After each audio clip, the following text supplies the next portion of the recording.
Hey guys, tonight we're slipping quietly slippers, off mouths closed, nerves coiled, just so, into the plush powder-scented world of Mughal court life. Imagine standing before the Red Fort in Delhi, all sandstone walls, glowing soft orange under a dusty dawn sky. The jasmine-heavy breeze teases your scarf as elephant bells tinkle somewhere far behind you. You're about to enter a place where manners are as valuable as emeralds, and forgetting a bow can land you in an administrative post somewhere in the frosty Himalayas.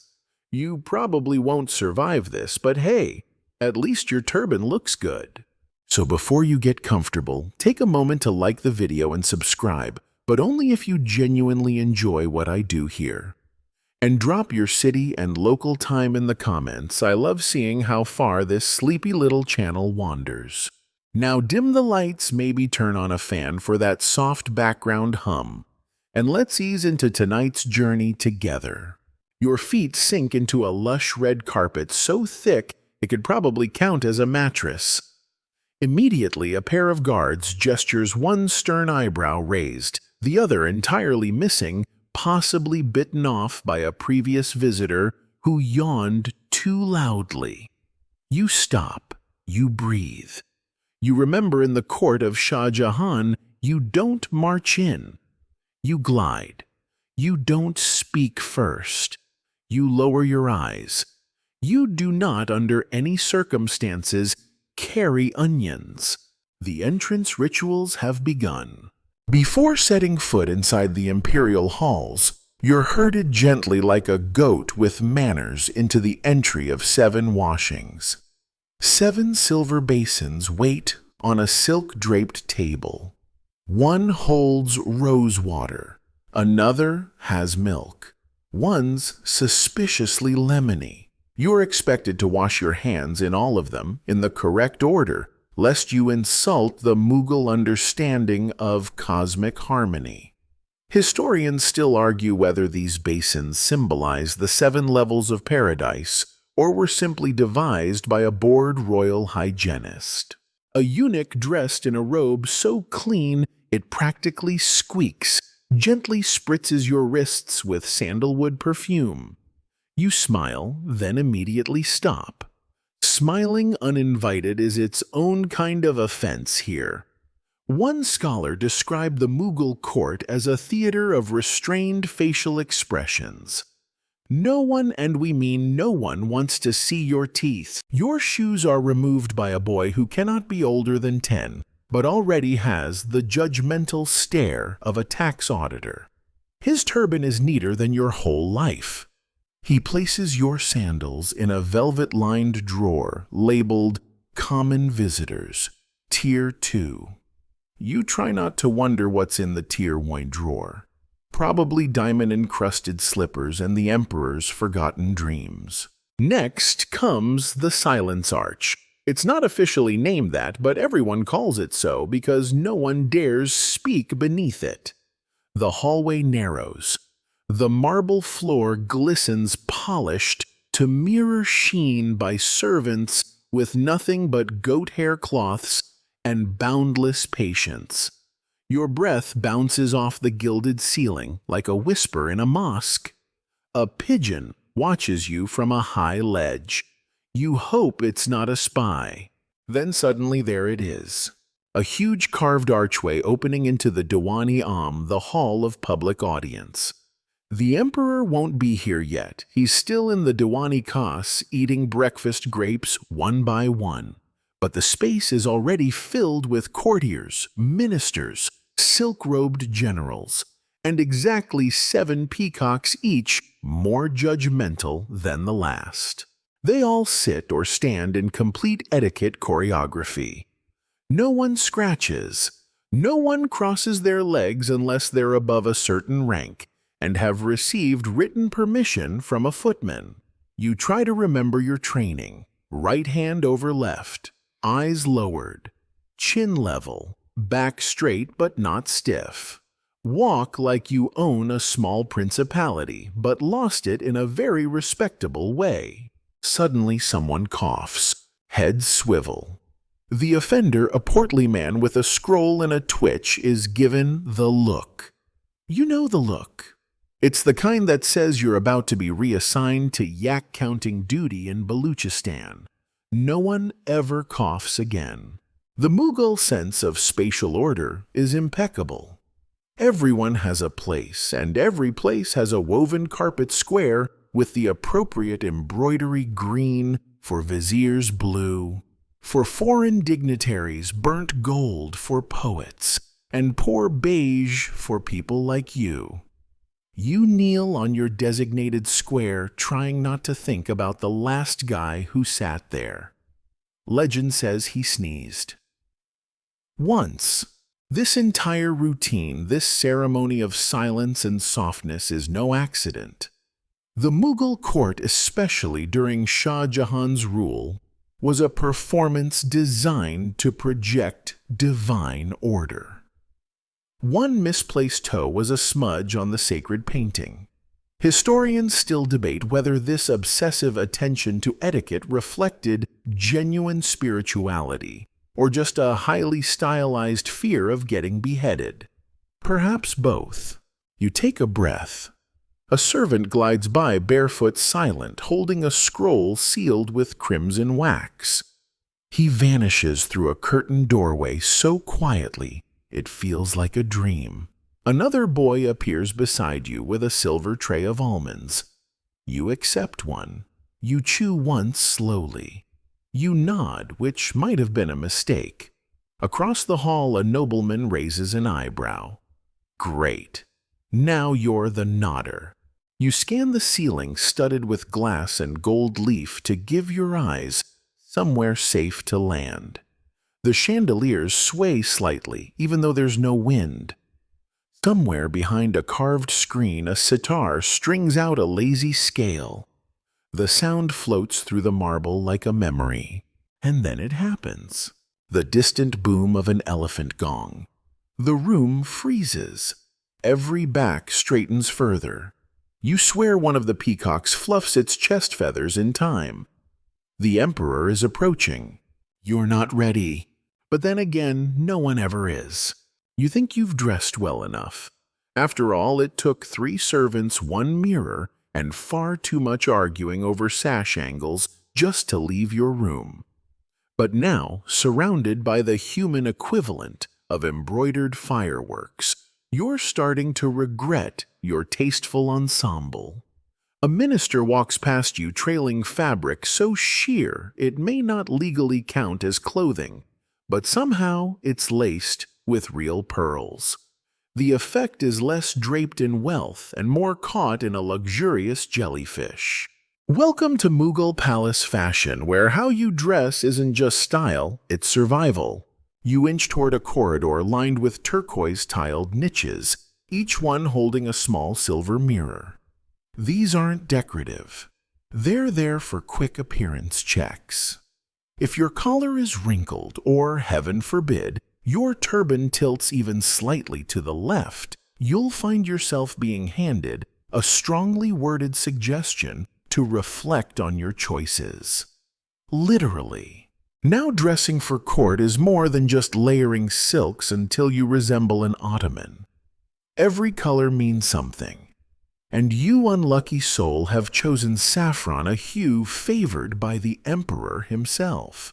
Historians still argue whether this color-coding system was strictly enforced or merely courtly paranoia. But the whispers say one official wore emerald by mistake and ended up reassigned to toilet maintenance in Kabul. That may be a joke. You really hope it's a joke. Eunuch stops you, not with words, just a single raised hand and a look that says, really. He eyes your outfit like a disappointed tailor who has personally been insulted by your thread count. He leans in and plucks a tiny piece of lint from your shoulder. It might as well be a dagger. You mumble a thank you, and he vanishes, leaving behind a scent of vetiver and judgment. You make your way toward the dressing courtyard, an open-air space flooded with buttery light and buzzing with fabric merchants, jewelers, perfume boys, and at least one peacock who may be in charge of security. You're not sure. He's very assertive. An elderly man beckons you into a shaded alcove. He looks like he's been sewing since Akbar was in diapers. With a swift gesture, he motions for your sash. You hesitate. He sighs. You obey. In a blur of hands and pins and whispered critiques, he reshapes your silhouette. The sash is redone. Your sleeves are refolded into tighter, more imperial creases. Someone adjusts your earrings even though you don't remember wearing earrings. By the time he's done, you look taller, richer, and ever so slightly like a man who knows how to properly compliment a war elephant. You nod in thanks. He nods back once. You are now acceptable. Now comes the jewelry, another minefield of meaning. Necklaces declare lineage. Rings imply alliances. Anklets, oddly, are a subtle form of satire. You pick up a ruby-studded brooch shaped like a parrot, only to be warned with a horrified gasp that parrots are considered the emblem of a certain rival courtier. You settle instead on a modest jade pendant, carved with a lotus. Safe, elegant, not affiliated with any scandals that you know of. You drift past a cluster of foreign envoys murmuring in Persian. One of them is wearing what can only be described as a chandelier made of buttons on his head. You glance away. You don't want to get drawn into a debate about Ottoman turban symbolism again. Not after last time.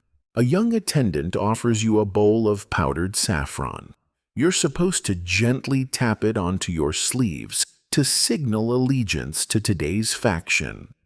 You hesitate, then do what everyone else seems to be doing. A quick flick, just enough. Not too bold. You're a background character in someone else's intrigue today. Music drifts in from the northern corridor, a Drupad singer warming up. You recognize the rag Bhairav, early morning stately, meant to summon dignity, which is ironic considering that your inner waistband is currently being held together by a safety pin fashioned from a hair ornament. Dignity is a team effort here, and then disaster. You notice that your left slipper has a faint scuff on the toe.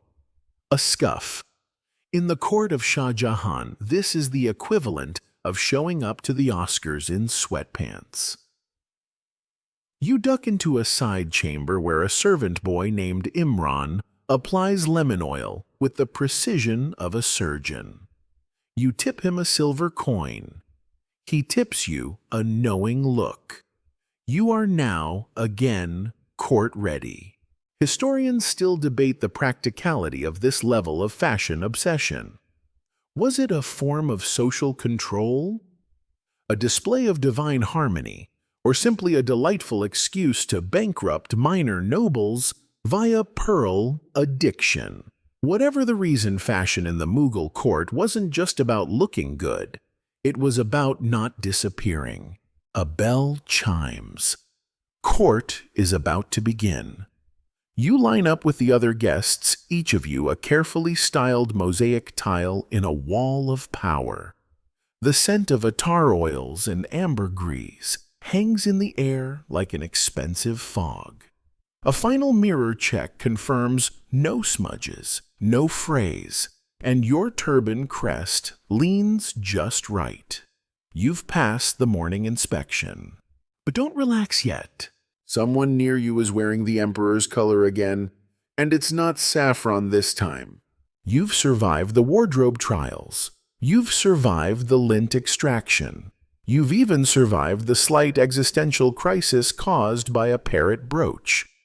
Now, as the peacock-feathered fans begin their slow, rhythmic waving and the scent of fresh incense curls around the hall like a sleepy serpent, it's time for the most delicate performance of all.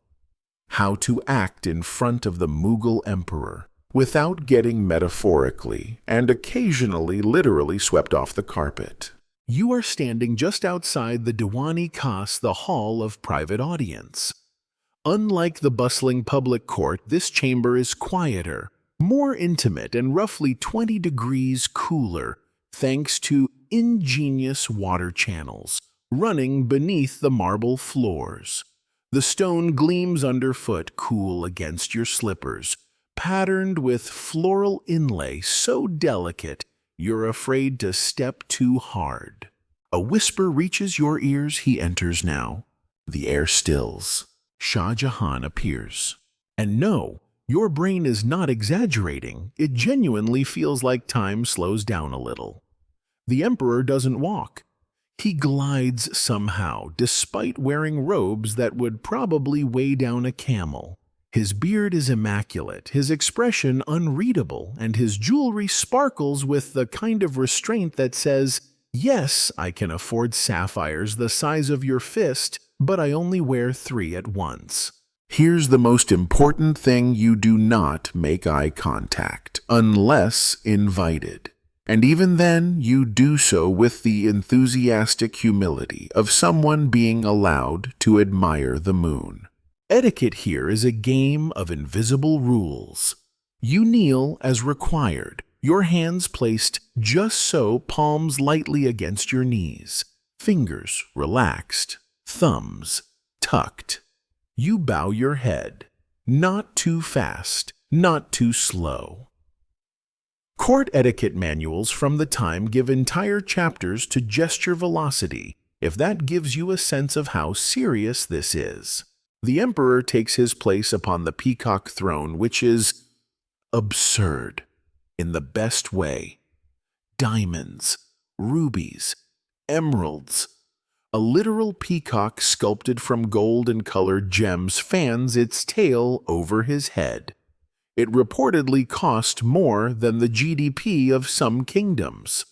Historians still argue whether it was meant as divine symbolism, sheer intimidation, or just a flex because Shah Jahan had a really good jeweler.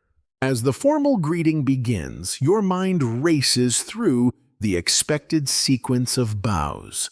There's the Shah staying full prostration reserved for the emperor, and possibly very blessed mangoes. There's the Adab graceful hand-to-forehead gesture that says, "I respect you," without implying worship. And there's the one you're supposed to use, the double Adab bow, executed with just enough hesitation to suggest modest awe, but not confusion. You execute it. You think, you hope. A courtier beside you sneezes softly, discreetly, but undeniably. You tense. The emperor pauses mid-sentence. A flick of his finger. A eunuch steps forward, leans down, and gently taps the sneezer on the shoulder. They are escorted out. Not roughly, not rudely, but with a precision that suggests they won't be invited back any time before the next comet. You gulp. Next comes the presentation of offerings. This is not bribery. It is gifts. A diplomat offers saffron from Kashmir in little gold tins. A poet unveils a scroll of panegyrics, so flowery it may spontaneously sprout tulips. A noble from Gujarat unveils a hunting falcon wearing a miniature bejeweled hood. Your gift, a carved sandalwood box of Deccan perfumes, musk rose, and something labeled rain smoke. It's humble, tasteful, and most importantly, not cursed as far as you know. You present it. The emperor barely nods. A eunuch accepts it on his behalf. You suppress the urge to exhale loudly. Then the questioning begins. The emperor does not ask questions directly. That would be too simple. He will pose riddles, observations, vague philosophical musings that may or may not relate to politics. Is the banyan wiser than the sword, he murmurs. Everyone pauses. Someone clears their throat. An old noble responds only when the wind chooses not to blow. There is silence. A slow nod from Shah Jahan. You smile. Internally, you have no idea what just happened. Historians still debate whether these exchanges held actual political significance or were simply performances, ceremonial dance disguised as conversation. But it's widely accepted that interpreting the emperor's metaphor was less about being correct and more about being impressive. A woman in crimson silk enters. She bows. She's the emperor's poetry consultant for the day. Yes, that's a real position. She recites a couplet about moonlight slipping through mango leaves. Everyone nods solemnly. A parrot caws from a hidden cage. The mood remains contemplative. Court decorum insists on an economy of movement. Every gesture is measured. Every nod choreographed. You notice a minister discreetly pass a scroll under his shawl to a page boy. The boy vanishes behind a lattice screen. The politics of this place are as layered as the clothing. You're not here to understand all of it. You're just here to avoid becoming collateral. As the emperor turns slightly, his gaze sweeps across the hall like the beam of a celestial lighthouse. You lower your head again, but not too far. There's a specific depth to reverent but available. You count to 4. Lift slightly. Good. Safe. You're a quiet ripple in the imperial pond. Eventually, the emperor stands. It's subtle, he doesn't announce it. He simply rises and the room responds like a puppet on silk strings. He steps away from the throne, his robes whispering against the marble. He exits. Silence remains. Then at last, soft murmurs. The spell lifts. Your shoulders relax. You are still alive. You bow once more, this time to the Peacock sculpture. A minor court superstition, just in case it's watching. You file out of the Diwani Khas like a well-oiled gear in the imperial clockwork. No one rushes. No one dawdles. The art is in moving exactly as fast as everyone else. Too slow, and you're lingering. Too quick, and you look suspicious. You manage a smooth pace even as the embroidered hem of your neighbor's robe keeps trying to trip you. Now comes another layer of palace etiquette corridor conduct. Yes, walking has rules. The hallway ahead is carved with jolly lattice screens, casting shifting patterns of light and shadow across the floor. The air smells faintly of rosewater and sandalwood, part perfume, part polite disguise for the faint musk of human anxiety. You glide past the Jaroka's overhead balconies, from which the women of the harem can observe courtly goings-on. You keep your eyes forward, always forward. Looking up is not illegal per se, but, well, let's just say it's not the fastest way to remain on the guest list. The corridor opens onto the Sharbag courtyard, an oasis of stone and symmetry, its 4 quadrants divided by burbling water channels lined with cypress trees and flowering shrubs. You resist the urge to sigh audibly. This is where courtiers go to be seen not doing anything, which is a very intentional kind of performance. You find your seat on a marble bench shaded by a neem tree. Across the courtyard, 2 noblemen pretend to discuss poetry, though it's very clearly a coded debate over whose cousin got promoted to provincial governor. One of them gestures with a betel leaf. The other responds with an eyebrow. You try the safest move in the book. You tilt your head as if meditating on the geometry of the garden. Not admiring, meditating. Admiration is for tourists. Meditation is for insiders. A servant approaches with a silver tray of refreshments, slivers of melon, candied ginger, and a drink that tastes like spiced jasmine and melted cloud. You nod your thanks, careful to take only one piece. Greed at this stage is for amateurs. As you nibble, an astrologer in moon-gray robes wanders past, muttering about the unbalanced fire of Mars. Several courtiers exchange subtle glances. It could mean anything or nothing, but they note it just in case. This is the Mughal palace, after all. The walls don't just have ears, they have memories. A peacock struts into the courtyard and lets out a shriek that sounds like a child imitating a trumpet. Everyone pretends not to hear it. Apparently, reacting to peacocks is gauche. They are symbols of imperial watchfulness or vanity. Historians still debate which, possibly both. You rise and stroll toward the pillared veranda, where a minor noble is reading aloud from the Akbarnama, the official chronicle of Akbar's reign. He does it with the exaggerated solemnity of a man trying very hard to sound like he understands Persian metaphors. Every now and then, someone murmurs "wah" to indicate polite awe. You add a quiet "wah" yourself just to blend in. No one questions it. This whole scene, serene walks, meditative pauses, whispered recitations, is not relaxation. It's high-stakes social performance disguised as tranquility. To appear at ease in a setting of such coiled formality is a kind of triumph.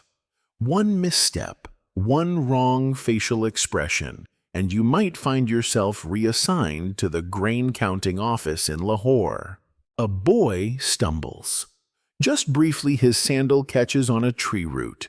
A eunuch appears instantly, lifting the hem of the boy's robe, checking for damage. The boy winces. Not from injury, from embarrassment. Someone murmurs about slipper discipline. You make a mental note to double-check your own laces. Suddenly laughter. Not loud, not crude. Just a bubbling chuckle from behind a silk curtain. Two women of the Zenana are watching. You do not turn. You never turn. But it is considered a compliment, oddly, to be gently laughed at by the hidden court. It means you're interesting. Probably. A small procession begins forming at the far edge of the courtyard. You recognize the signs. It's the return of one of the provincial governors from a northern expedition. He's late, dusty, and possibly underdressed. His turban has the desperate lean of a man who's been riding for hours and just barely remembered what angle imperial fashion demands.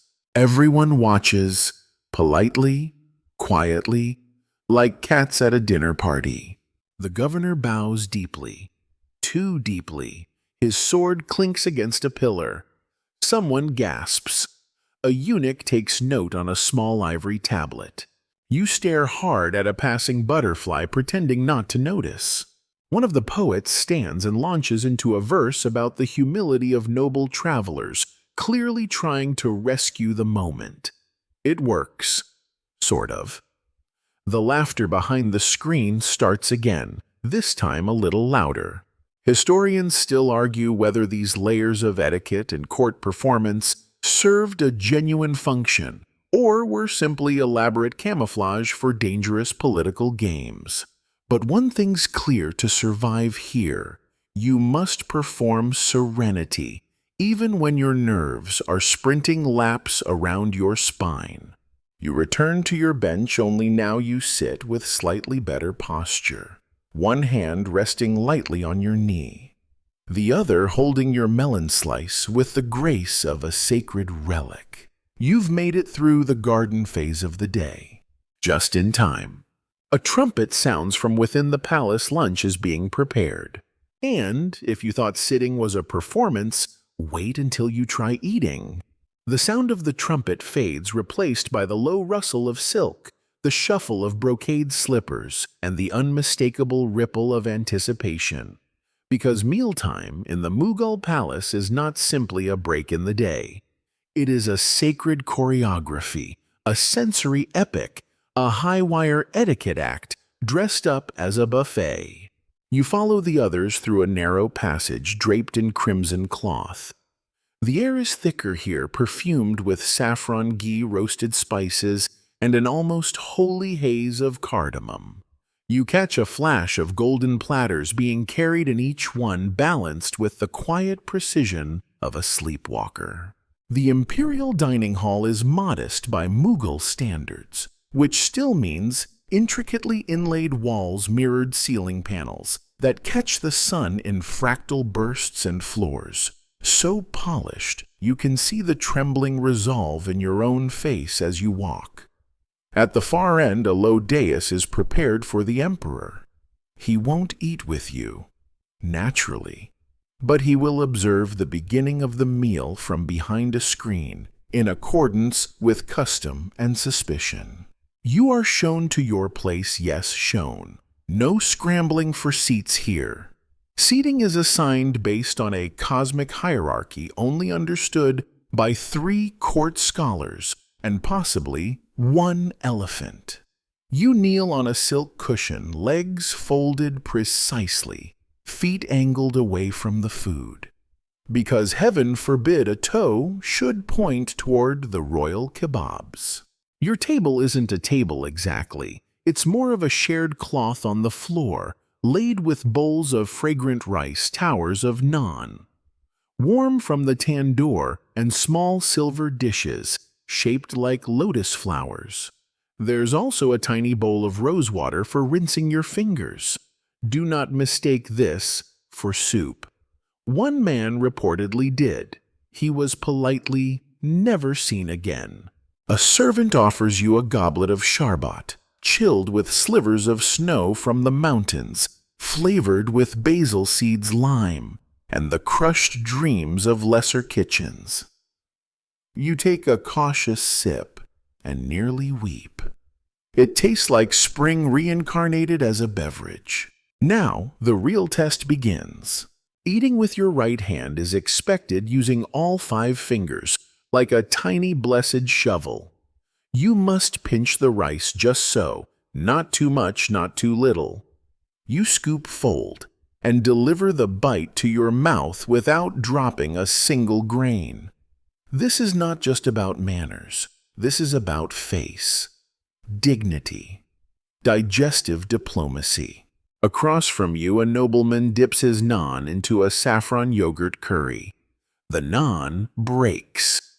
The curry splashes. A collective intake of breath. He recovers quickly, using his sleeve to dab the drop before it hits the cloth. A servant gives him a nod of quiet approval. Crisis averted. Next comes the korma, thick with almonds and slow-cooked lamb, so tender it practically apologizes as it falls apart.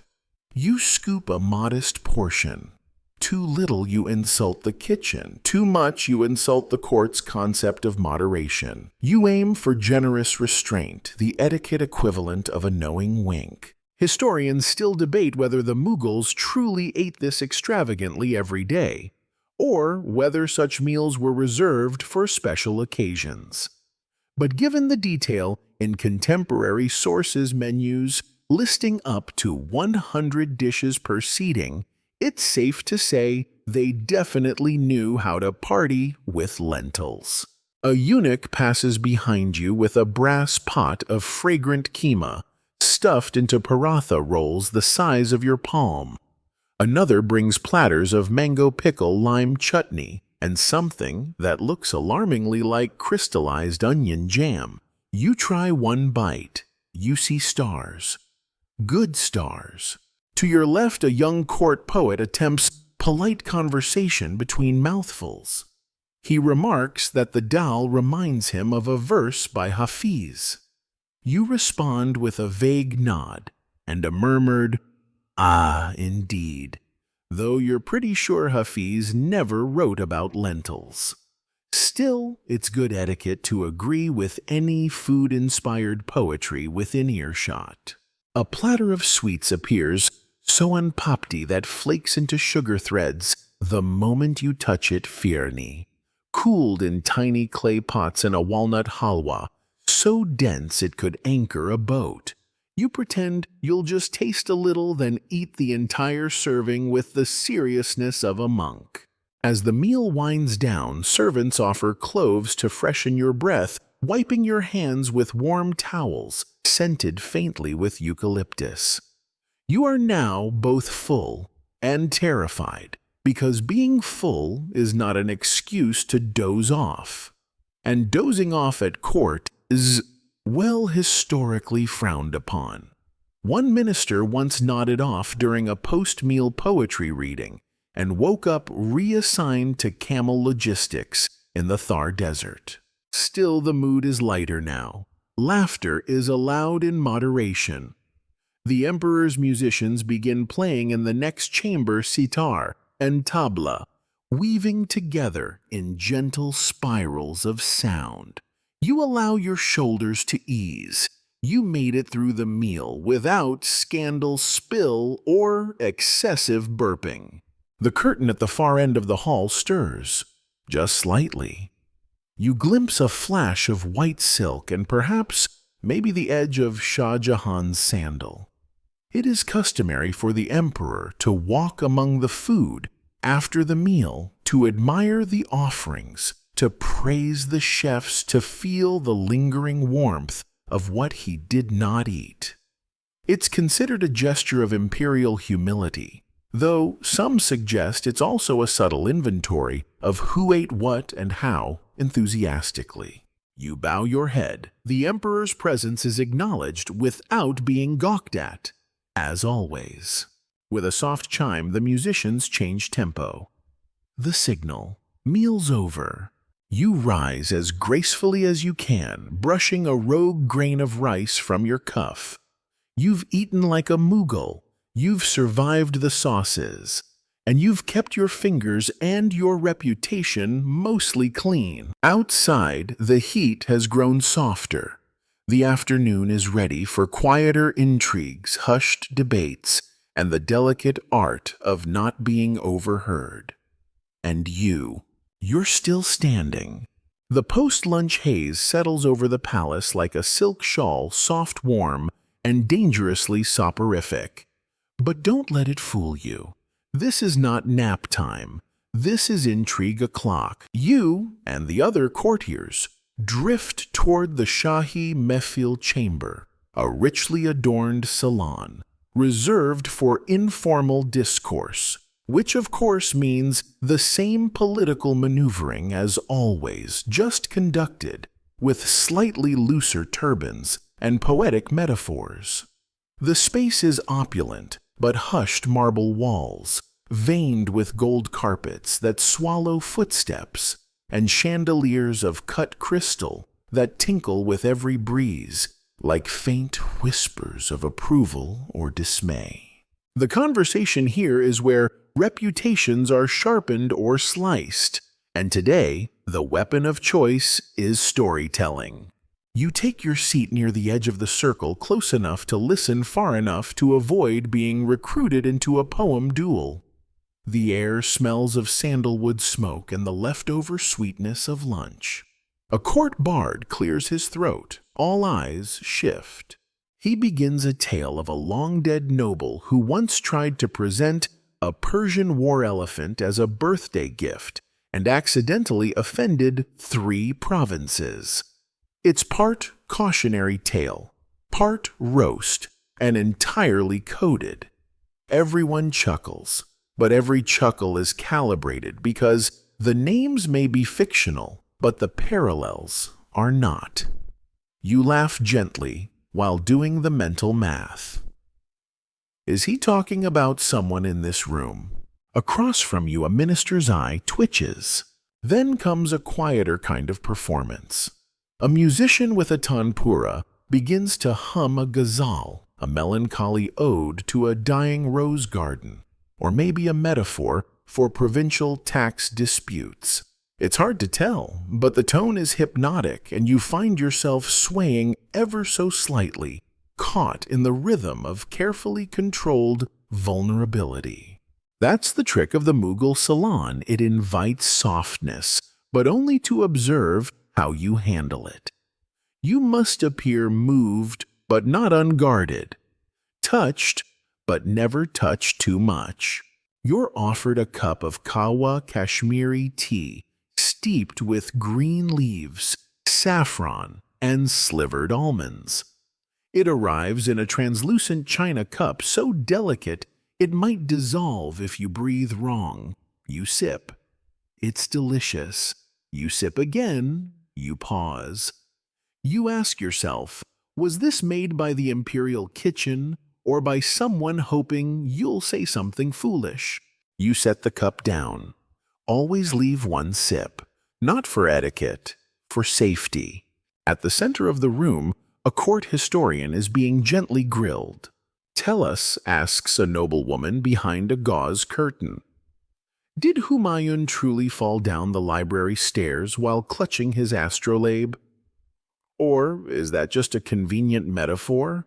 The historian chuckles. Historians still argue whether he tripped over his robes or his pride. A ripple of laughter. It's a good answer. Vague enough to satisfy, pointed enough to please. He'll likely get better seating at dinner for that line. Nearby, two Rajput envoys whisper about border negotiations while pretending to discuss the import of saffron bulbs.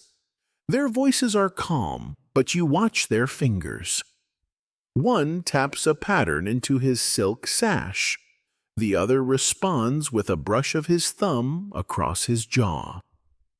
It's not a code you know, not yet, but you note it. Always note everything. A breeze picks up from the open courtyard. The jaili screens tremble. Somewhere a parrot squawks a phrase in Hindavi that sounds suspiciously like, "Don't trust the eunuch with the fan. You try not to snort, you fail." A nobleman glances your way amused. You shrug. "Good bird, you say." He nods. Now, a dancer enters not for entertainment, but for punctuation. She's part of the performance economy of the salon, moving slowly to the rhythms of courtly poetry. Every step she takes is a phrase, every gesture a footnote. Her gungru's ankle bells jingle with scholarly authority. You watch as she reenacts a scene from Babur's memoirs, the famous hunt by moonlight, the leopard that never blinked the emperor's sudden decision to compose a rubaiyat instead of firing his arrow. A fringe tidbit, perhaps, but the performance turns it into myth. And in the Mughal palace, myth and memory are interchangeable currencies. One of the older courtiers dozes off briefly and is gently nudged awake with a fan made of peacock feathers. No one mocks him. He's earned that nap. He's survived 7 reigns and reportedly once convinced Aurangzeb to try a vegetarian diet for 3 days. Legend. You feel the air shift again. That's the real signal. A eunuch whispers something into the ear of a musician. The tempo changes. A new ghazal begins but softer. The salon hour is ending. Afternoon business resumes. You rise with the others, pausing only to give a small nod to the court bard, whose stories might be exaggerated, but are always safer than the truth. As you exit the chamber, a servant offers you a petal of clove-scented orange peel to freshen your breath. You accept, chewing slowly. Now it's time to navigate the part of court life. No one openly explains the art of hallway whispering, courtyard nodding, and eunuch-assisted diplomacy. The formal audience is over. The real game just beginning. You step into the Diwani Khas, the hall of private audience, and the temperature seems to drop by a degree, not from any breeze, but from the sudden gravity of protocol. Here words matter. A wrong syllable could cost a province. A misplaced compliment might earn you an inconvenient promotion. So, adjust your shawl, straighten your spine, and try not to blink too much. Blinking shows nerves. The chamber itself is a masterclass in imperial design. White marble columns etched with Persian poetry rise like frozen waves from the floor. The ceiling drips with gold leaf, and in the center gleams the Peacock throne. A thing so gaudy it makes Versailles look like a rental flat. You do not approach it. You do not stare at it for too long. It is both seat and symbol said to be encrusted with rubies, the size of plums and emeralds that once made a Portuguese envoy cry. The emperor has not yet arrived. That's part of the dance. You're meant to feel the space first, to absorb its weight. Around you, nobles and ministers gather in quiet clusters, their voices low, their faces composed in masks of studied neutrality. Then it happens. A hush sudden and reverent. He enters. Shah Jahan moves slowly, his steps deliberate, his robes trailing just enough to suggest divinity without inconvenience. His beard is trimmed, his turban is heavy with unspoken authority, and his gaze, when it sweeps across the chamber, makes your skin briefly question its temperature. You bow low and long. Everyone does. The air stills. Even the parrots in the outer corridor fall silent. He gestures lightly. The court astrologer begins. Today's agenda: grain tariffs, Deccan fortification updates, and a question about coin weight consistency that could spiral into a 2-hour debate if not carefully managed. You shift your weight onto your left foot. No one sits during these audiences unless invited, and remind yourself to breathe once every minute or so. The astrologer speaks first using metaphors. The stars over the southern border have dimmed, he says, meaning there's probably rebellion. The emperor nods unamused. You notice a flick of his finger. A eunuch whispers into a minister's ear. Orders dispatched, no shouting required. Now it's the finance minister's turn. He drones on about seasonal mango yields affecting tax revenue. A few courtiers yawn subtly behind their hands. One cleverly disguises his yawn as a cough. It's a risky maneuver. Remember, no yawning before the Peacock throne. That's not just a turn of phrase, it's an actual offense. A poet once yawned mid-couplet. He was reassigned to monitor camel births in Baluchistan. The emperor listens motionless. Historians still debate whether Shah Jahan was genuinely this serene or just incredibly good at hiding how bored he was. One fringe theory suggests he had a tiny mirror on the armrest of the throne to watch birds during lengthy discussions. Then your name is called. Your heart does something unprofessional. You step forward, keeping your hands folded.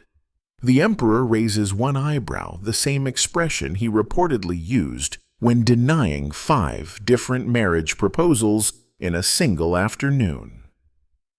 You steady yourself. You present your report on caravan movements along the Silk Route. You highlight the increased frequency of Uzbek merchants and mention casually the rumors of thefts near Peshawar. Not accusations, just observations. He listens. He nods. He says nothing. Then, and the elephants. Ah, yes, the imperial transport herd. You were supposed to inspect their training last week. You mumble something about improved coordination drills. You do not mention that one of them nearly trampled a falconer during an unexpected sneeze. He waves you away. Relief floods your chest so fast you almost forget not to turn your back on the throne. You backpedal with dignity, resisting the urge to skip. Next comes a poetic interlude. An imperial reciter reads a verse attributed to Akbar, though most suspect it was ghost-written. It compares the empire's borders to the arms of a divine lover. You're not sure what that means for current siege plans, but everyone nods sagely. A eunuch approaches the emperor with a scroll. He reads, frowns, speaks. A poet in Lahore has insulted the rose. Silence. You wait. What will he do? Censor the poem, send a message, exile the rose. He smiles faintly. Let the poet cultivate one. Laughter ripples through the chamber, light relieved. He's in a good mood today. You relax. Slightly. Now comes the closing ritual. A servant enters with a golden tray of attar, rose oil, sandalwood essence, and musk, offered to each courtier in order of rank.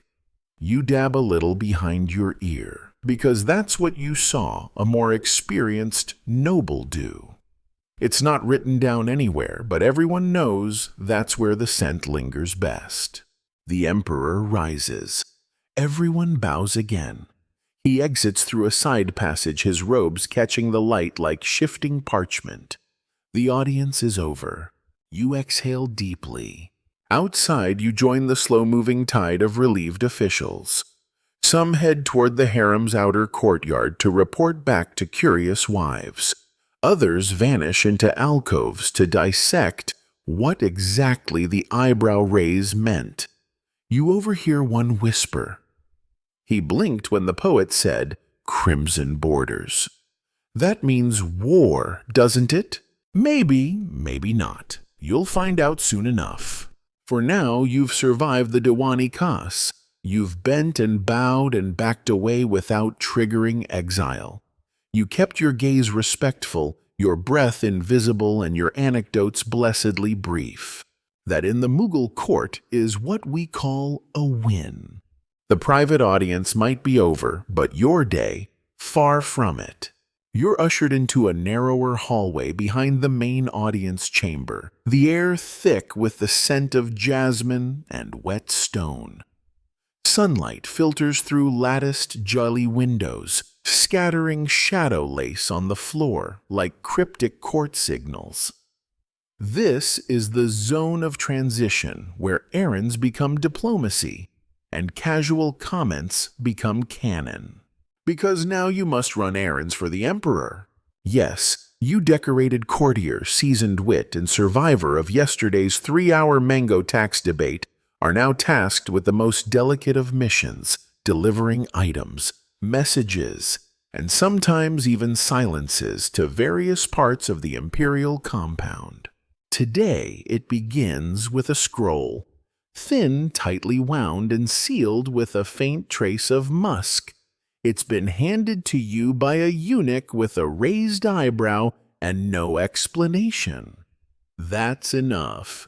You tuck it into your sash and begin your journey. Your first stop, the Royal Library. It sounds serene. It is not. You glide into a space where every whisper is suspicious, and every book is in danger of becoming propaganda. Scholars in long robes float between shelves stacked with Sanskrit treatises, Persian epics, and, oddly, a Portuguese cookbook that someone insists is of strategic importance. There's a quiet argument underway about whether Jalaluddin Rumi's verses are being misquoted in a court-sponsored anthology. You hand the scroll to a historian seated cross-legged under an archway.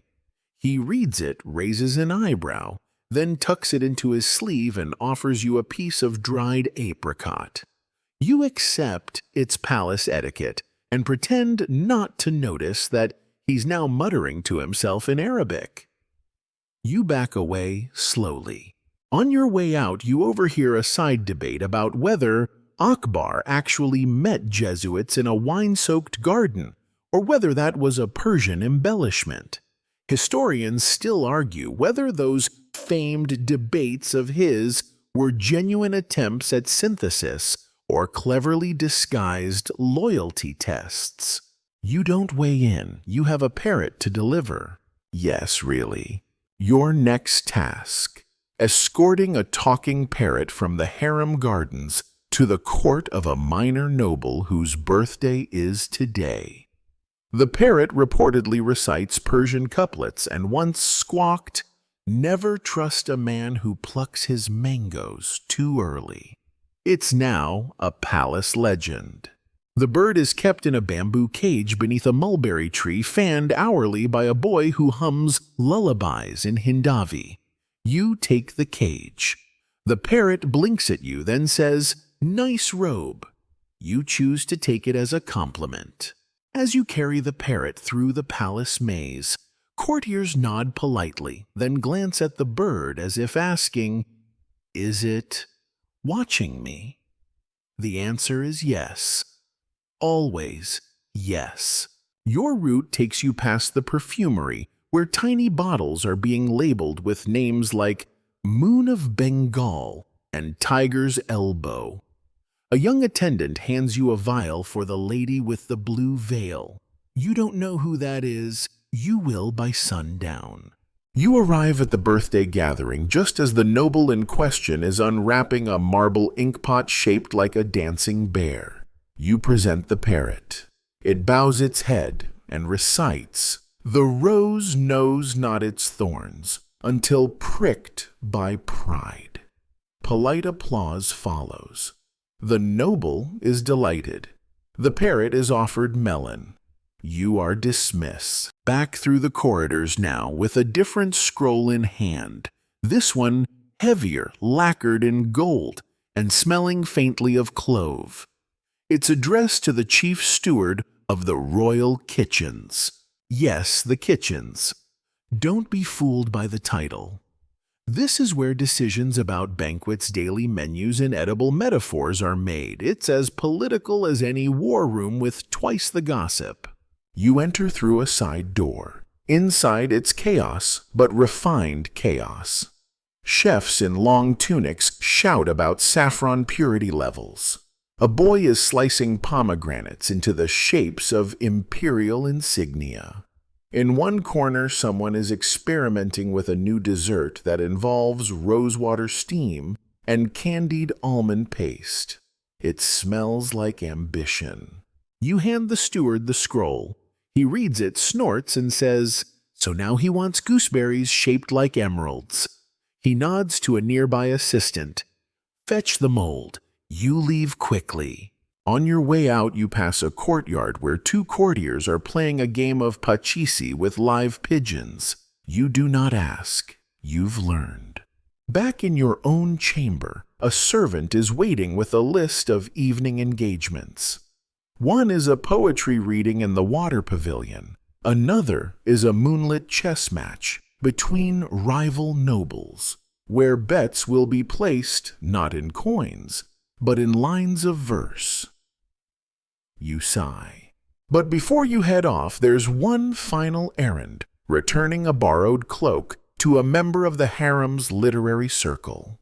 This requires delicacy. You are not allowed beyond the outer veil.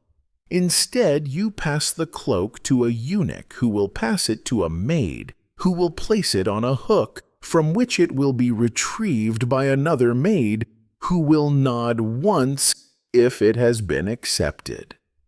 You watch the process from a respectful distance. After a pause, the nod comes. Success. As you turn to leave, a small folded note is pressed into your hand by an anonymous servant. No seal, no name. You open it. It reads, "Tonight's mango tart may contain a message. Chew carefully." You laugh. Just once. Then tuck the note into your sleeve and adjust your sash. The sun dips lower. The palace glows golden. Your errands are complete for now. You've delivered bird secrets and gooseberry ambitions. You've passed through salons, libraries, kitchens, and whispered corners, every step choreographed, every word measured. Because in the Mughal court, nothing is just an errand. Everything is strategy in silk. Night falls with a hush, so elegant it feels rehearsed. You stand in the veranda of your quarters watching as torches flicker to life like fireflies trained in synchronization. The air smells of wet sandstone and something sweet, probably jaggery, boiling somewhere in the kitchen complex. This is the time of informal court, a twilight ritual that appears casual but carries more weight than morning audiences. No thrones, no scrolls, just cushions, laughter music, and political recalibration disguised as idle chat. You've been invited tonight to the moonlit mehfil in the garden pavilion hosted by none other than the emperor's youngest daughter. She's known for her biting couplets and a notorious fondness for riddles no one dares to solve. You briefly consider feigning a cough to avoid it, but then remember that attendance is not so much requested as expected. You make your way through jasmine-laced corridors to the far end of the palace where the moonlight bounces off the surface of a rectangular pool. Marble seating rings the pavilion with silk cushions scattered like offerings. Lanterns hang from every post, glowing amber.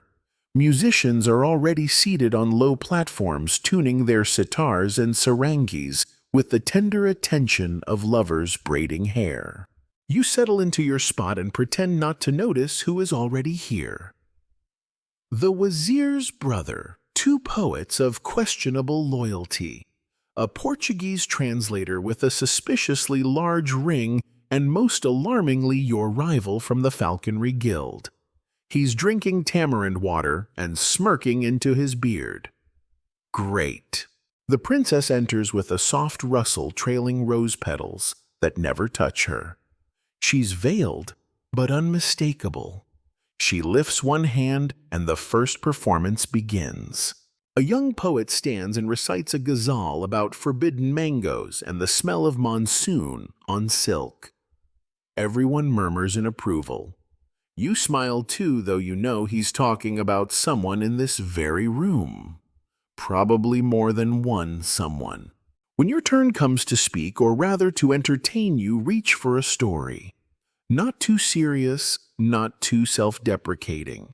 Just the right blend of satire and imperial flattery. So you recount the tale of the imperial pigeon who refused to return to the palace, preferring the company of a goat near the stables. The crowd chuckles. The princess smiles victory. But then your rival follows with a quip about the goat's taste in court poetry. Laughter erupts. You plot his social downfall silently.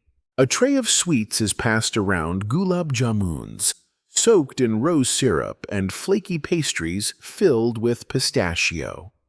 You take one chew slowly and remember the note from earlier. Tonight's mango tart may contain a message.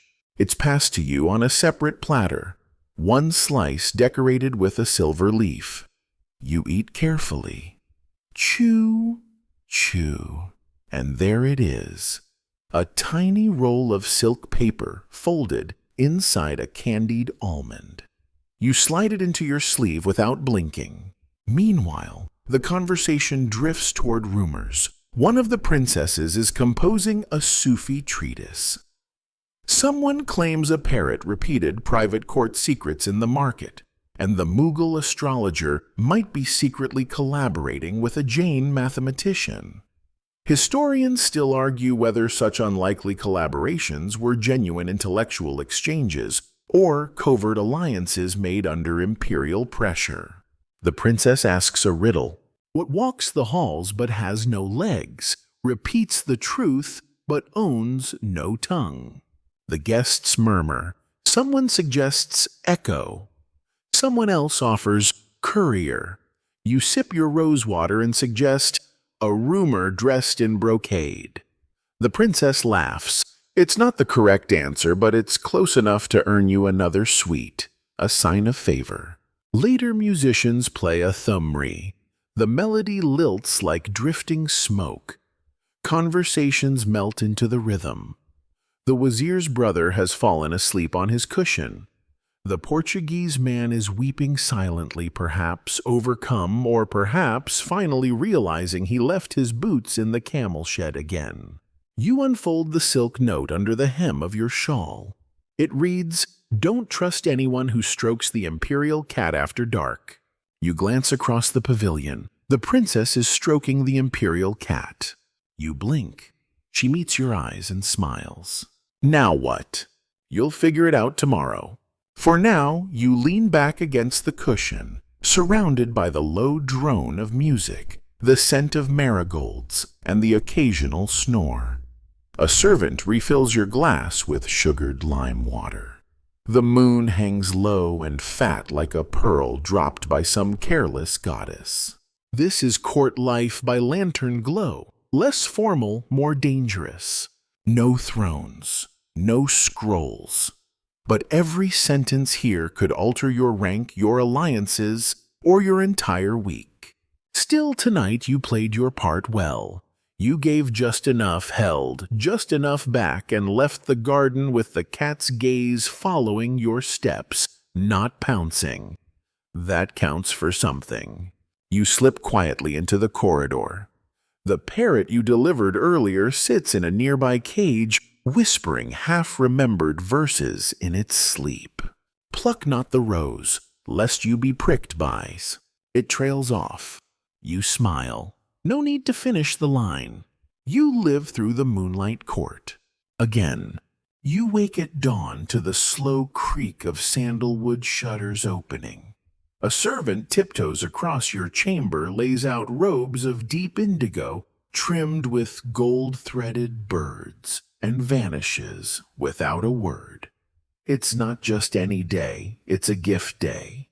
Gifts in the Mughal court are not gifts the way you know them. They are declarations, distractions, diplomacy, wrapped in brocade.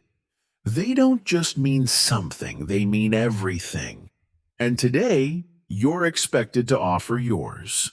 You stretch yawn discreetly. Remember no yawning before the Peacock throne, and rise to greet a morning already thick with obligation.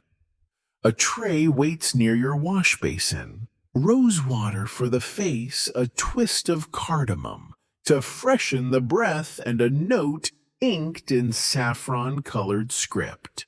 His Majesty will receive tributes at the Diwani Khas. Noon. You are expected, not invited. A fine Mughal distinction. You roll your neck, splash your face, and mutter a prayer that your gift doesn't accidentally insult anyone. Again, you head to the storeroom where your offering has been prepped. It's a lacquered sandalwood box, carved with hunting scenes and lined in silk. Inside, nestled like a jewel, is a finely wrought astrolabe. Not just any astrolabe, this one has rotating dials, etched in 3 scripts, and a tiny ruby where the North Star ought to be. Fancy. The artisan claims it was modeled after an Andalusian design stolen from a pirate's ship in Gujarat. You're not sure if that's true or just excellent marketing, but either way, it's beautiful. And more importantly, it implies a subtle nod to the emperor's obsession with celestial order. You carry it with both hands, walking past other courtiers, preparing their tributes. One has a jade hookah base carved in the shape of an elephant's foot. Another is hauling a baby snow leopard on a silk leash. Someone else is panicking over whether gold-threaded slippers are too forward. They are. You enter the Diwani Khas at the appointed hour, the marble glowing like bone under the high dome. Today, instead of a formal procession, tributes are displayed on low tables, and courtiers circulate slowly, eyeing each other's choices with the passive-aggressive delicacy of cats in a shared sunbeam. You place your astrolabe carefully on a velvet pad. A eunuch inspects it, nods once, and adds a tiny card with your name and a poetic flourish, Navigator of Thought. A bit much, but you let it stand. The emperor enters unannounced, as always. His robes today are pale turquoise, his turban pinned with a feather, rumored to have belonged to the last Saras crane in Bengal. He glides past the displays, pausing now and then, tapping a finger to his chin. When he reaches your astrolabe, he smiles faintly. Then he says, "It tells time and whispers truth." Good. You breathe again. Crisis averted. You are not exiled today. He continues on. The snow leopard cub mules. The emperor raises an eyebrow. The leopard is swiftly carried away. One courtier loses color in his face. You suspect he'll be reassigned to something like moat algae management. As the formal display ends, informal negotiations begin. A Persian noble sidles up to you, admiring the astrolabe. You know he says softly, "Some believe these devices tell the future, not just the time." You smile politely. He leans in. Historians still argue whether Akbar's court astrologer truly predicted the Bengal famine or simply timed his silence well. You respond with a non-committal hum. The rule of gift day is speak less, watch more. Later, a tray of sugared betel leaves is passed around. You accept one chew carefully and listen to two Rajput envoys debating whether peacock feathers are auspicious or cursed. You mentally file this under things to never use in decorative motifs again. Another noble presents you with a reciprocal gift, a hand mirror framed in turquoise and ivory for reflection in all its forms. You pretend to be touched. It's possibly a compliment, possibly a warning. Either way, you bow and thank them warmly. Gift day ends with the emperor choosing a single item to keep at his side for the week. He selects an opal-handled inkpot, shaped like a lotus. You hear someone behind you mutter, "Safe choice." You agree silently. As the crowd disperses, you slip into the rear corridor. There, in a quieter gallery, stand gifts from other kingdoms. Porcelain from the Ming court, velvet bolts from Venice, a taxidermy pineapple long story. Some are diplomatic overtures, others just desperate bribes. You pause before a painting recently gifted by a Deccan prince.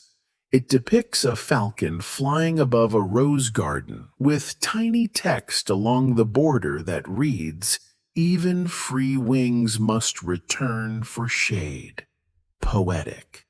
Also, maybe a veiled threat. As you make your way back to your quarters, you think of all the gifts not displayed, the whispered favors, the strategic silences, the hand-delivered poetry lines that never leave the page. Those are the real currency here. The rest, packaging. You reach your chamber. The astrolabe is gone, of course, but in its place is something else, a single feather from the imperial crane wrapped in silk. A gift from the emperor. A message. A joke. You smile. Either way, you're keeping it. Midday retreats behind carved jarokas and perfumed curtains. The palace grows quieter now, but never truly still. You slip through the side passages toward one of the lesser-known Zenana courtyards.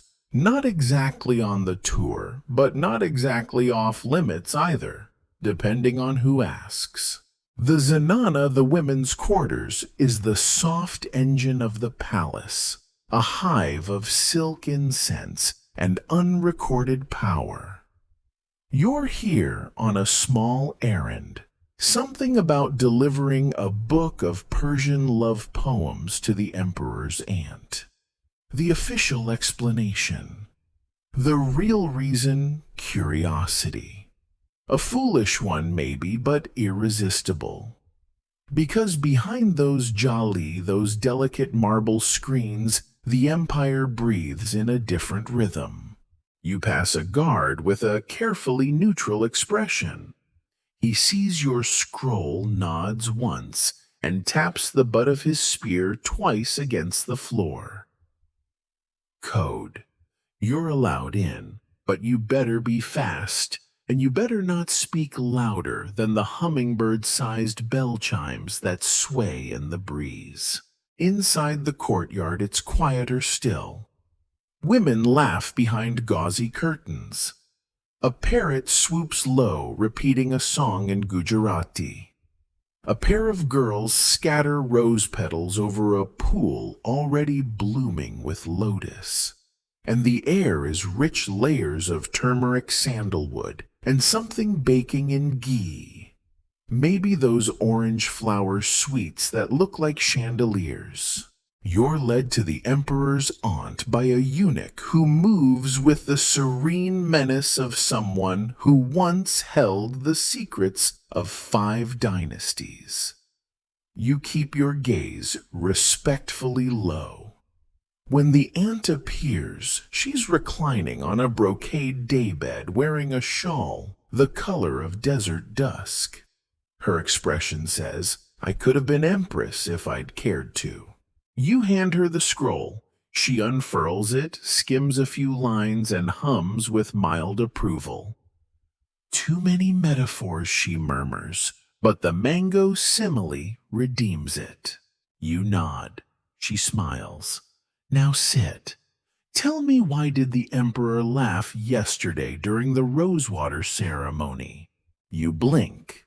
She knows things she shouldn't. That's her role. You offer a vague story about a misbehaving parrot and a misquoted poem. She raises one eyebrow, then waves a hand. "Never mind. He'll tell me eventually. Or his cat will." This is the real Zenana magic. Not just lounging and embroidery, it's information flow. 1,000 conversations spoken in glances, rumors grown fat on repetition. Historians still argue whether the Zenana was a cage, or a command post, a gilded prison, or an informal parliament dressed in silk. You're handed a small plate of pan-roasted dates, crusted with salt and crushed almonds. You chew slowly. The aunt watches you with amusement. "Don't worry," she says, "we only drug our own." You laugh nervously. She leans forward. "Tell your master you assume she means the emperor, that the girl with the crimson veil should not be sent to the Persian ambassador. She will talk." You bow. The message is clear. The spy web here rivals any court. As you rise to leave, a younger woman stops you. "Do you like riddles?" she asks, eyes dancing. You recognize her, the niece of the emperor's 3rd wife, known for starting feuds over embroidery patterns. Sometimes you say, "What has no tongue but teaches, no hands but punishes?" You pause thinking. A rumor, you guess. She grins. "No, the Zenana." You smile, bow again, and step through the carved doorway back into the outer corridor. The change in air is instant, less perfume, more dust. But you carry a new awareness with you now. The court might be ruled by titles and thrones, but its heart beats behind silk screens. Outside, the sun has begun to slant golden.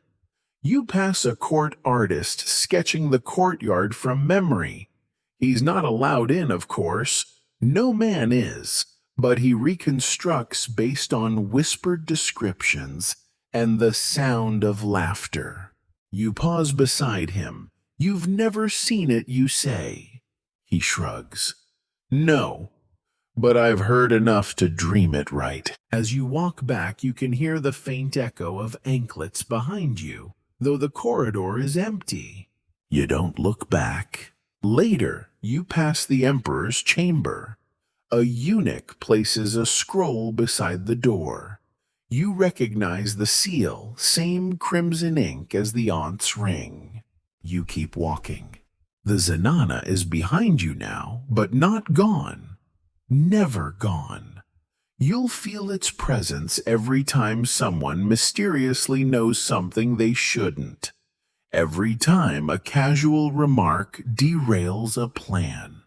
Every time the emperor frowns without explaining why. It is memory. It is shadow. It is empire, soft-scented and sharper than any sword. The light slants low across the marble floor, now warming it to the color of ripe peaches. You step carefully. Late afternoon is when etiquette becomes ritual, and ritual becomes test. This next destination is less gilded, but just as crucial: the palace kitchens. You descend a curved staircase into a world humming with activity. The temperature rises, as does the intensity. It smells like butter, saffron, cardamom, onions, and the slow-cooked hopes of 100 courtiers trying to curry favor literally. The Mughal kitchen, or bawarchi khana, is no modest hearth. It's an empire within an empire. Dozens of cooks, each a specialist, some in biryanis, others in roasts, yet more who focus solely on sweets that can make your teeth ache just by looking at them. You pass an enormous copper cauldron bubbling with something orange and thick. A nearby cook stirs it with a ladle the size of a cricket bat. Royal pumpkin stew, he murmurs. 8 spices, 9 if you count patience. You smile politely, trying not to inhale a floating saffron thread. Mughal meals are less about appetite and more about performance. Every dish served to the emperor has to be meaningful, symbolic, flattering. Digestible is merely optional. You spot the head chef, an older man with a beard like whipped cream, and the expression of someone who has tasted everything twice. He's consulting with a court poet. Yes, a poet. Because today's dessert is being composed in both flavors and couplets. You edge closer and catch a line as sweet as the ankle of a bride at dawn. They're talking about a syrup-glazed fig pastry. You're both impressed and mildly concerned. The emperor's table must feature not just food, but philosophy. The rice should be like pearls, the meats cut so finely that chewing is an insult, and the sweets shaped like metaphors.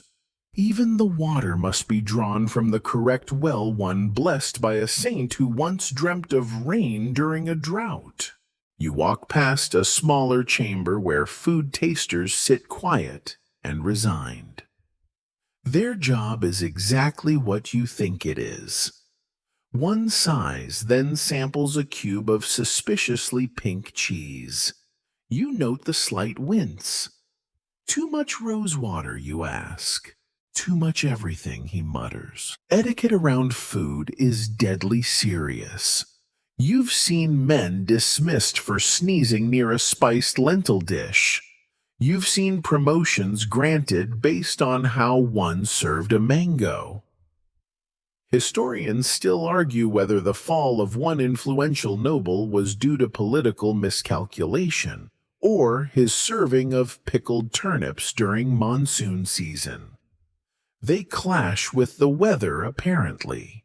You are handed a small copper dish of saffron rice studded with pomegranate seeds. It's a test. You're not hungry, but you must taste and respond. You chew. It's delicate, warm, and reminds you of festival mornings.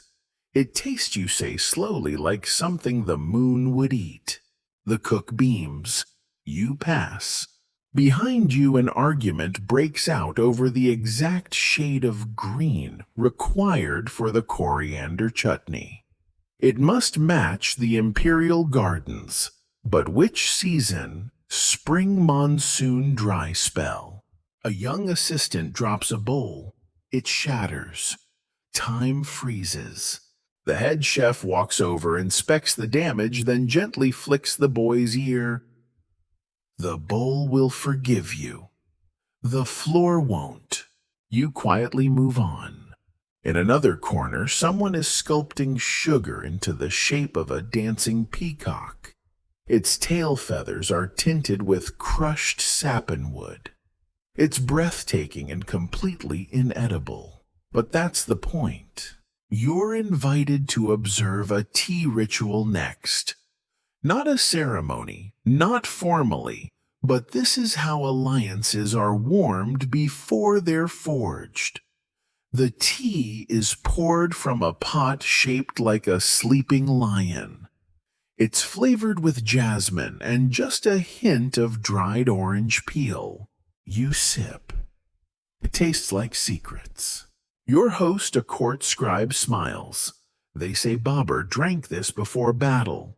You raise an eyebrow. Did it help? No, he says, but at least he smelled nice. You chuckle. The etiquette of laughter in the kitchens is different here. Laughter doesn't need permission. It simmers alongside the stews. A bell rings softly. Meal delivery begins. Dishes are arranged in procession. First the soups and broths, then rice, then meats, then sweets. Each dish on a separate tray, covered in embroidered cloths, carried by men who walk like dancers in a slow parade. The emperor will eat in silence, observed only by those permitted. No forks, only fingers. The right hand only washed thrice in rose water. One may not speak unless spoken to. The number of chews per bite, you better match his pace. You follow the procession up the back stairs. You won't enter the emperor's chamber, of course, but you will watch how the trays are laid out. The order matters. So do the shadows. A tray must never cast a shadow on the emperor's food. A superstition? Maybe, but no one dares test it. Back in the kitchens, the staff begins cleanup. Crumbs are collected like relics. Leftovers fed to sacred animals or distributed to favored servants. Nothing is wasted, except patience. One cook collapses onto a stool, sighing deeply. He liked the pumpkin, someone whispers. The others smile. A good day. As you leave, someone presses a sweet into your hand. It's round, soft, and smells of cardamom. For the road, they say. You bite into it outside, walking beneath arches still warm from the sun. It melts, like the empire itself, decadent, fleeting, unforgettable. The palace quiets as twilight folds in like a velvet shawl. Shadows stretch across courtyards, and the smell of evening jasmine thickens the air. You hear the muezzin's call roll gently across the rooftops, a soft echo that tucks the sun to bed. Now comes an hour when decorum shifts again. The court prepares not for politics or punishment, but for the evening durbar. This is not the high-stakes court of petitions and punishments. This is the softer glow, the mirror-polished, gem-flecked evening audience, where performance and pleasure blur so seamlessly they might as well be synonyms. You make your way through the hall of public audience, now silent and shadowed, toward the hall of private audience, the Diwani Khas, where marble walls reflect lamplight like rippling water. You arrive early, which means you get to watch it all come alive. Servants light oil lamps in brass sconces shaped like lotus flowers. The flickering gold dances across inlaid walls, picking out semi-precious stones with playful attention, lapis turquoise, mother of pearl. One particular vine of rubies along the eastern arch is said to represent the emperor's favorite rosebush, which died, legend says, because it bloomed too early and insulted the moon. You step quietly to your place, not too near the throne, but not in the shadows either. Everyone has a rank. Everyone has a spot. Misplace yourself and risk mild disgrace. You once saw a noble demoted 3 carpet squares down for standing in the wrong patch of moonlight. That may sound absurd, but trust me, every inch here means something.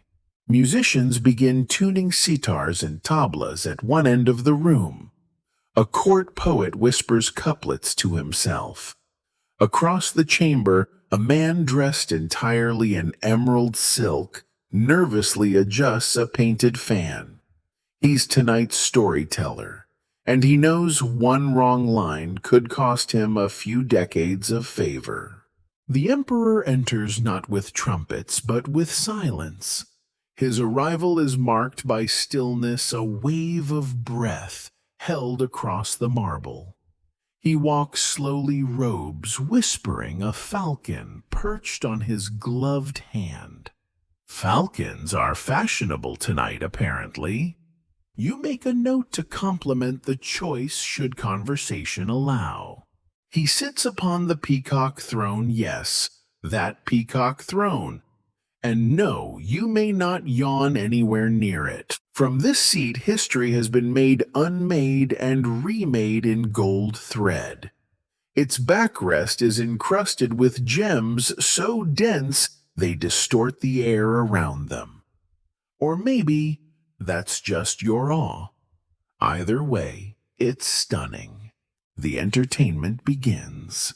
A court musician plays a rag said to mimic the cry of monsoon clouds.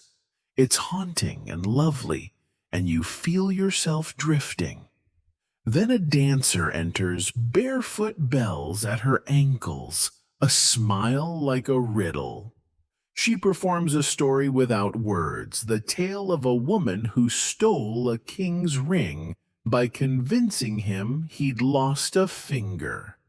The emperor chuckles. So does the falcon, in its own way. Next comes poetry. A young man stands and recites verses that melt into the evening like honey into tea. She is not fire, but the warning before he says, not thunder, but the pause that ruins sleep. You blink slowly. Nicely done. The emerald-silked storyteller, by contrast, flubs his introduction and is gently escorted out. He'll return, probably, after a quiet reassignment to mango orchard management. Historians still argue whether these evening durbars served any actual political function, or if they were simply indulgent diversions. The truth is likely both. Bonds were made here, loyalties tested, rivalries polished until sharp, all beneath the cover of music and metaphor. As the night deepens, the emperor invites questions. This is not a nightly tradition. It depends on his mood, the alignment of the stars, and possibly how well the rice was cooked at lunch. But tonight he gestures slightly with two fingers. That's the signal. A philosopher approaches with a parchment. Majesty. He asks if a dream lasts longer than a memory, which should we trust. The court holds its breath. The falcon blinks. The emperor smiles faintly. Whichever keeps you more loyal. Soft laughter. Subtle. But the message lands. You lean against a marble column, warm with lamp heat, and try not to drift into sleep yourself. The combination of perfumed air music and velvet-smooth diplomacy is dangerously lulling. Across the chamber, two courtiers argue with gestures alone. It's a debate about the proper folding of evening turbans. Apparently, the fourth pleat can indicate either a cousin's wedding or military readiness. You suspect neither of them actually knows, but the confidence is exquisite. The evening ends with a gift exchange. The emperor bestows robes, jewelry, and occasionally subtle insults disguised as compliments. One courtier is handed a pearl-studded belt and told, "For someone who has carried so much around the waist, this should help balance things." Oof. He bows anyway. You exit slowly, limbs light and brain fuzzy. The hallway outside smells like clove smoke and rose water. The night air wraps you like a promise. The durbar has ended, but its effects linger. That couplet about thunder still echoing. As you return to your quarters, a servant hands you a folded scrap of parchment. You open it to find a short poem in familiar handwriting. If peacocks dance for rain, and stars wait for your breath, then what is etiquette but the art of quiet theft? You smile. A gift from the emperor's aunt, no doubt. She always did love a midnight epigram. You tuck it away. The next morning arrives with an odd serenity, as though the palace is still dreaming. The shadows cast by towering minarets stretch long and slow across the gardens, and the sound of morning birds singing their high-pitched songs fills the air. You open your eyes, breathe in deeply, and step back into the palace rhythm. Today, the routine returns to its more mundane rhythm. The kitchens are busy again, preparing the first meal of the day, and you're escorted through the hallways as servants sweep the floors, an orchestra of soft sounds creating the perfect counterpoint to the day's early silence. But today, it's different. Today you are summoned not to the Diwani Khas, nor to the halls of power or entertainment. Today you are drawn to the quieter, less glamorous part of the palace, the room of etiquette. It's a modest space compared to the magnificence of the royal courts, but it is just as important. The room is silent, save for the rustling of silk and the quiet murmurs of the attendants.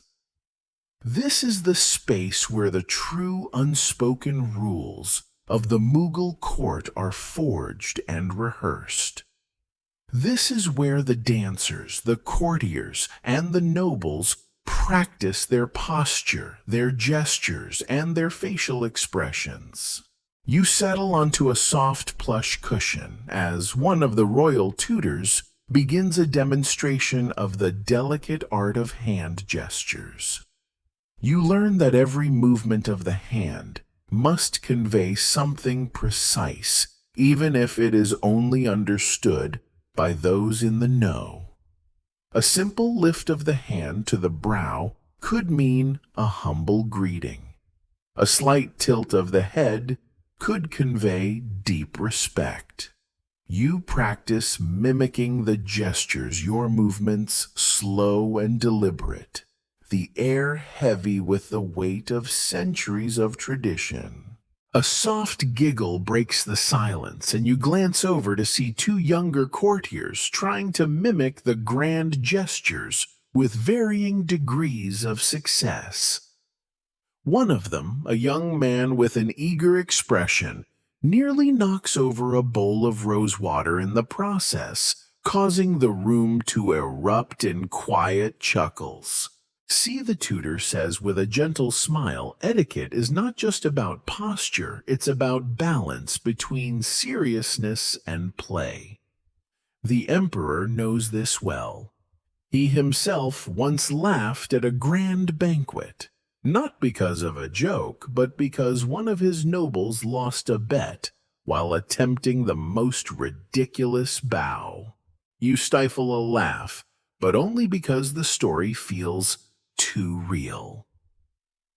Etiquette here isn't just about outward form, it's about being in tune with the unspoken expectations of the court, where a wrong move might cost you more than your reputation. And yet somehow there's always room for humor, and this, you realize, is the Mughal way.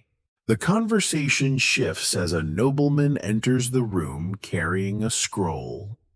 He stops before the tutor and waits for permission to speak.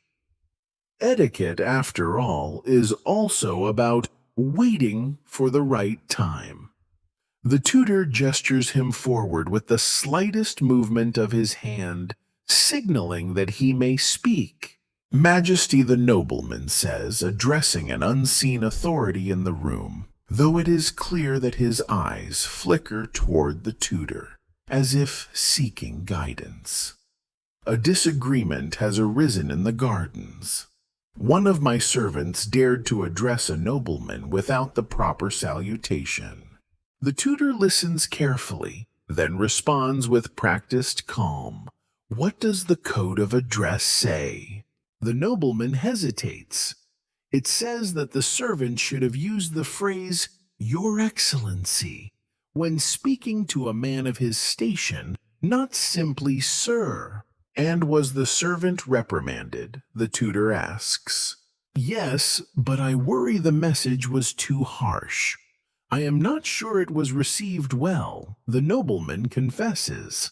The tutor nods thoughtfully. The message of etiquette is always about teaching, never punishment. Every mistake made is an opportunity to refine one's understanding. Perhaps you can seek him out in the gardens and offer a second lesson. You may find that understanding will blossom as much as the flowers. The nobleman nods and departs, and you are left with the strange, quiet warmth of the room. In this space, it seems that etiquette is not merely about precision. It is a subtle dance between expectations and patience, discipline and understanding. The Mughal court, for all its opulence, has no place for arrogance or rash judgments. Every action here is part of a larger choreography, a delicate balance between form and meaning. And as you rise from your cushion and make your way back through the gardens, it becomes clear that etiquette, like all the rituals in this grand palace, is more than just rules. It's the silent language that governs every interaction. You notice the courtiers in the distance adjusting their turbans and perfecting their postures. Their movements, now deliberate and graceful, reveal a world of care and preparation that you had not fully appreciated before. But of course, the day will not remain entirely serious. The gardens, it turns out, are filled with more than just scholars and nobles. You pass a group of children chasing butterflies and a peacock fanning its tail, a brief moment of joy amid the formality of the court. As you watch them, the inevitable happens. One child, far too eager, trips over a flower bed, sending a small pot tumbling into the fountain. Silence falls briefly. But then, laughter, light, unburdened laughter. The child dusts herself off, and the moment, it seems, is forgiven. The Mughal world may revolve around etiquette, but it also embraces the joy of imperfections. For all the strictures of the court, for all the meticulous observance of ritual, there is always room for a bit of humanity. You pause, considering the unexpected lesson.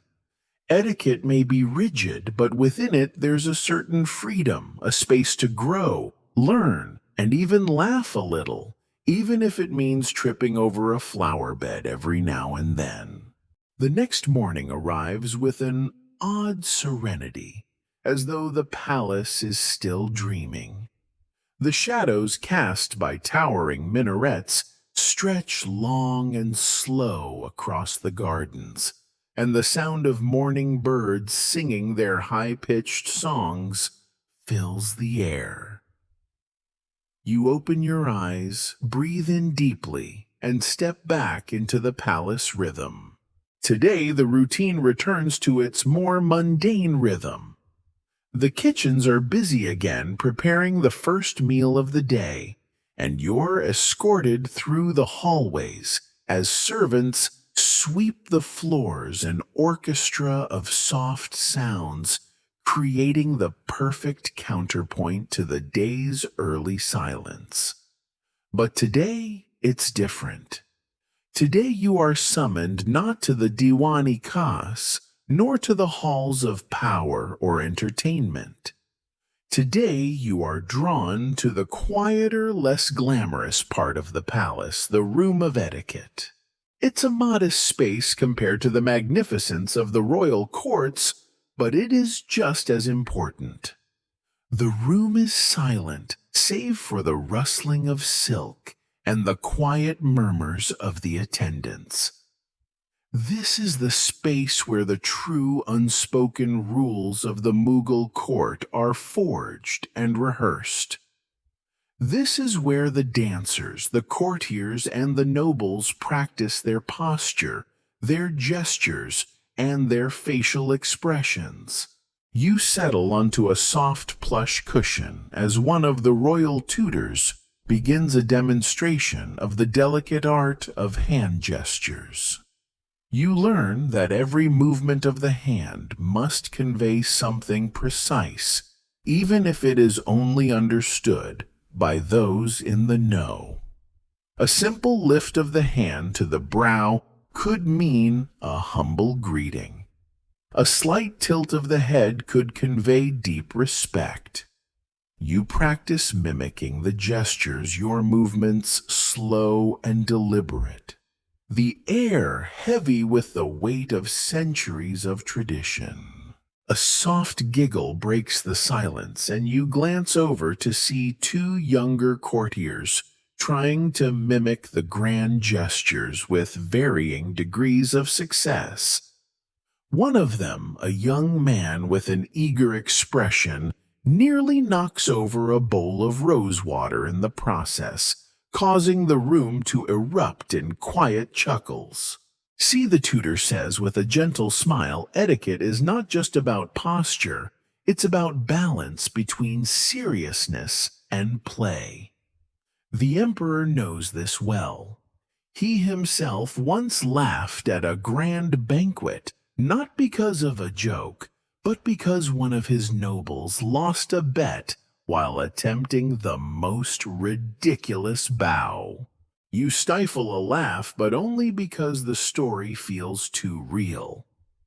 Etiquette here isn't just about outward form, it's about being in tune with the unspoken expectations of the court, where a wrong move might cost you more than your reputation. And yet somehow there's always room for humor. And this, you realize, is the Mughal way. The conversation shifts as a nobleman enters the room carrying a scroll. He stops before the tutor and waits for permission to speak. Etiquette, after all, is also about waiting for the right time.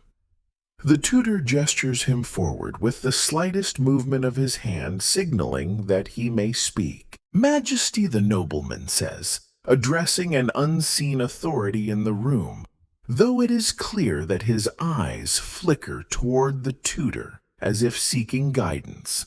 "A disagreement has arisen in the gardens. One of my servants dared to address a nobleman without the proper salutation." The tutor listens carefully, then responds with practiced calm. "What does the code of address say?" The nobleman hesitates. It says that the servant should have used the phrase, "Your Excellency," when speaking to a man of his station, not simply "Sir." "And was the servant reprimanded?" the tutor asks. "Yes, but I worry the message was too harsh. I am not sure it was received well," the nobleman confesses. The sun dips low, casting a final golden glow across the Mughal palace gardens. The air is cool now, with just a hint of evening chill, but the warmth of the day lingers in the stone walls and marble floors. You're walking through the palace grounds one last time, perhaps for tonight, perhaps for the last time ever. The courtiers are beginning to retreat, their voices blending with the soft rustling of leaves as the day turns to night. The evening air smells like jasmine and sandalwood, and the distant sound of the call to prayer echoes across the horizon, calling all back to their places of reflection and rest.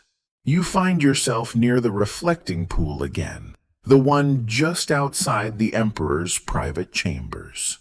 It's here that the most profound moments seem to pass unnoticed.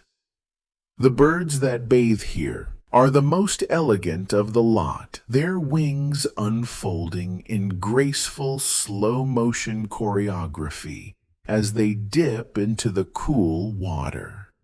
There's something meditative about it, and you stand there for a while watching them, letting the peace of the moment settle in your chest. As the evening turns darker, you are ushered toward a small, quiet gathering near the emperor's quarters. Tonight, unlike the previous evenings, there will be no grand feast, no diplomatic games, nor public entertainment. Tonight, the royal family and their closest advisors are gathered to reflect, to speak of what has passed, and to simply be.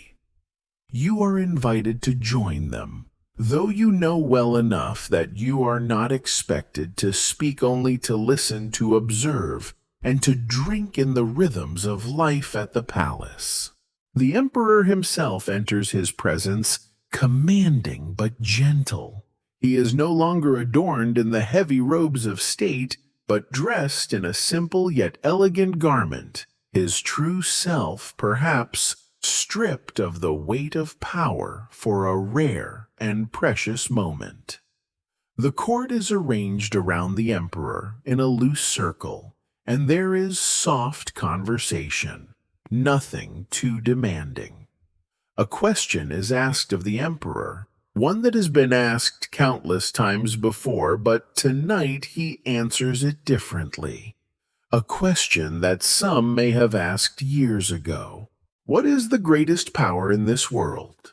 The room falls quiet, all eyes on him. For a long moment, he says nothing, only looking into the soft, flickering light of the oil lamps. "Kindness," he finally says, his voice a whisper that carries through the stillness. kindness, and the ability to see beyond the surface, to see the human heart beneath the layers we wear. It's a simple answer, and yet it holds the weight of the ages. There's something so delicate about the exchange, a quiet kind of wisdom that fills the room, making everyone around you feel like they're in on a secret too sacred to share beyond these walls. As the night wears on, the conversation lingers. The courtiers discuss poetry and art philosophy and the complexities of governance, but it all feels like a slow unfolding of thoughts, gentle meandering, almost meditative. The tone is quieter now, reflective, the court finally free from the pressures of daily court life. No more posturing, no more intricacies of etiquette. Just a moment of true connection, and you realize that here, beneath the opulence and formality, the Mughal court is a space where even the smallest moments of grace are celebrated. A place where one can find solace amid the chaos of power. You slip away unnoticed and make your way back toward your quarters. The palace feels almost empty now as the last of the courtiers retire for the evening. The long corridors are bathed in the faintest glow from the oil lamps, casting shadows that dance across the walls as if to lull the palace into a state of rest. You find your own room, the same soft silks draped over the bed, the same intricate carvings on the walls. It is here, in the quiet comfort of your space, that the weight of the last few days settles in. You close your eyes for a moment, letting the slow rhythm of your breathing guide you into the calm that surrounds this place. As the sounds of the palace fade into the distance, you realize how strange it is to feel both connected and apart, surrounded by the weight of history and grandeur, yet somehow untouched by it all. You smile softly to yourself, grateful for the strange and beautiful paradox that is life in the Mughal Empire. And just before you drift off, a final thought surfaces. Maybe it's not about the rules of etiquette after all. Maybe it's about learning how to live within them, knowing when to follow and when to simply be. In the stillness of the night, you finally surrender to sleep, letting the rhythm of the palace carry you away. The tutor nods thoughtfully. The message of etiquette is always about teaching, never punishment. Every mistake made is an opportunity to refine one's understanding. Perhaps you can seek him out in the gardens and offer a second lesson. You may find that understanding will blossom as much as the flowers.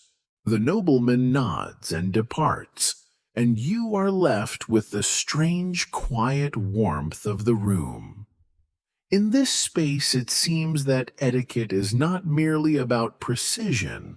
It is a subtle dance between expectations and patience, discipline and understanding. The Mughal court, for all its opulence, has no place for arrogance or rash judgments.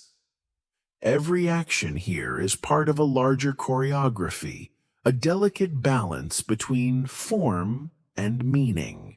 And as you rise from your cushion and make your way back through the gardens, it becomes clear that etiquette, like all the rituals in this grand palace, is more than just rules. It's the silent language that governs every interaction. You notice the courtiers in the distance adjusting their turbans and perfecting their postures. Their movements, now deliberate and graceful, reveal a world of care and preparation that you had not fully appreciated before. But of course, the day will not remain entirely serious. The gardens, it turns out, are filled with more than just scholars and nobles. You pass a group of children chasing butterflies and a peacock fanning its tail, a brief moment of joy amid the formality of the court. As you watch them, the inevitable happens. One child, far too eager, trips over a flower bed, sending a small pot tumbling into the fountain. Silence falls briefly. But then laughter, light unburdened laughter. The child dusts herself off, and the moment, it seems, is forgiven. The Mughal world may revolve around etiquette, but it also embraces the joy of imperfections. For all the strictures of the court, for all the meticulous observance of ritual, there is always room for a bit of humanity. You pause, considering the unexpected lesson. Etiquette may be rigid, but within it, there's a certain freedom, a space to grow, learn, and even laugh a little, even if it means tripping over a flower bed every now and then.